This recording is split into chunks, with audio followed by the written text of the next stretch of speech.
What's up, everybody? I'm Brian Altano. I'm with Sam Claiborne. Hey, everybody. What are we playing today? Tetris. The only version of Tetris that I think matters anymore. I agree with you on that.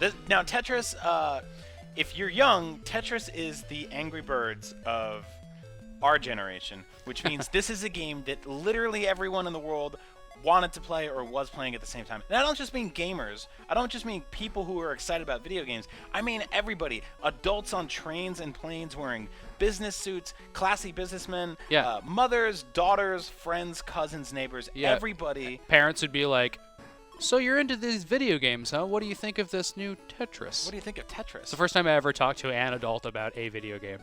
Yeah, they said Tetris. Yeah. Now, Tetris is a very beautiful, very simplistic game.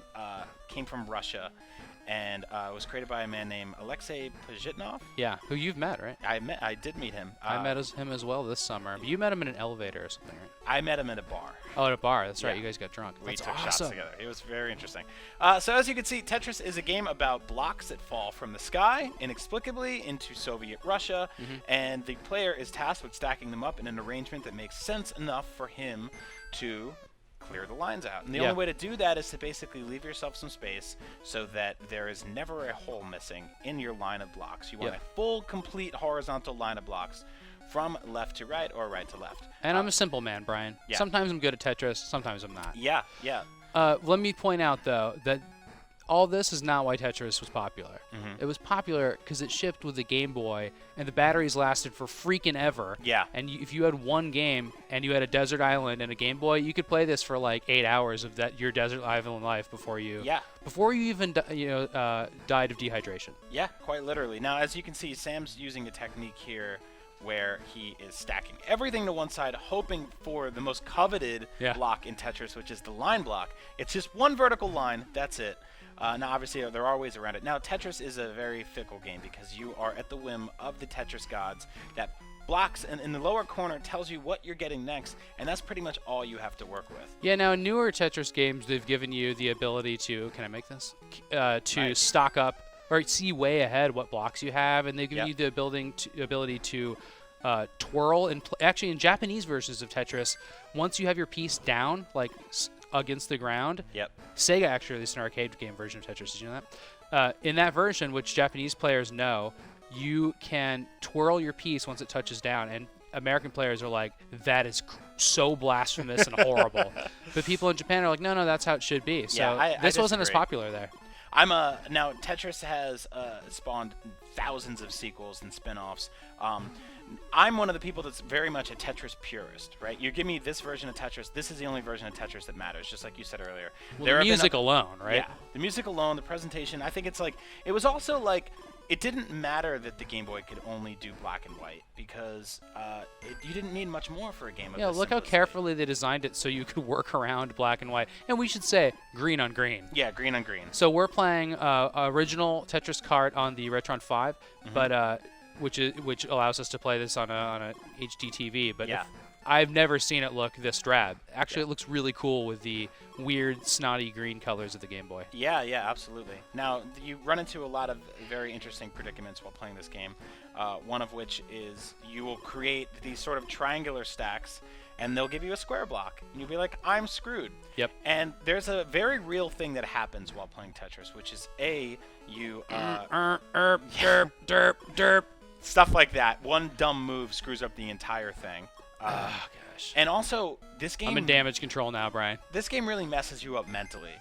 There was a disease that people called Tetrisitis, which back in the day meant you just started seeing blocks everywhere you went. And it was after hours and hours Yeah, that's the first game I ever really experienced where, you like kind of shut your eyes after playing it for a long time. Because you could play your Game Boy in bed, which is one thing. You could take it anywhere you want. But you totally see the falling blocks behind your eyelids. I love that. Yeah. Now also, you could hook up this Game Boy using a link cable to another Game Boy, because this is before there was, wireless multiplayer and stuff like that. Yeah.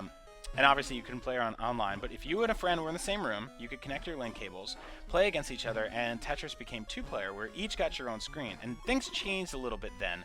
Your moves, like Sam getting a line, like he did earlier, or a Tetris, which is basically 4 lines at once, which you can only really achieve with one of those line blocks. caused blocks to fall down on your opponent's screen, which made this an infinitely more stressful experience than playing single player. Which Yeah. I didn't really like playing like that. No, I didn't play competitive back then. Although when I play versions of Tetris now, I do like multiplayer. I like the Atari Tetris. Yeah. I think that's really cool. And then of course there's the reviled but secretly awesome Tengen Tetris. Yep. Which was also, 'cause Tetris came out on the NES at the same time, by the Yeah. way, and it's a cool version. And you can see your favorite Nintendo pals in that game too, Yeah. because when you beat it, you see like Link and Kid Icarus and stuff.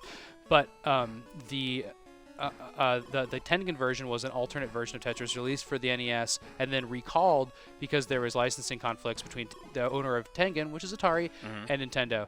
And Nintendo's like, no, we're doing our own version of Tetris. They're like, well, we can do one too. And they've made this like black cart and recalled it. And there's a big lawsuit, and it's really cool game history that you should look into sometime. Yeah, check out the book Game Over if you're itching for something to read. It gets really into detail about how sought after Tetris was by all the major publishers back then. It was a war to get this game on a platform, and for good reason, because it's went on to become one of the best-selling games of all time, and like we mentioned earlier, popular among everybody on Earth. Isn't it funny the tagline they used for us, the Soviet mind game? Yeah. Remember back then, for people that might not know, we're not fans of Russia, and so it was really novel to have a puzzle game from Russia. Yeah. And I think it might have been actually a tough sell. That was kind of risky, especially on a Japanese game console. People were not big fans of Japan at the time in America because of some manufacturing stuff. And yeah, it was just kind of a Russian game on a Japanese system. I'm really proud of us that we all got so into it. We got over our xenophobia and hate for other places. Nuke myself at this point. Just to play some Tetris together. Yeah, it's hard to play Tetris and talk, but I've done my best, and I've really enjoyed my time. Yeah. It's about to come to an end. It is about to come to an end. And when this game stacks up towards the end, it gets very ugly because you obviously have very little room to navigate your blocks, and they just keep. And then there's that noise. It's terrifying. Hey, I got a rocket. Yeah. Oh, nice. So yeah, there's little Easter eggs depending on how well you score.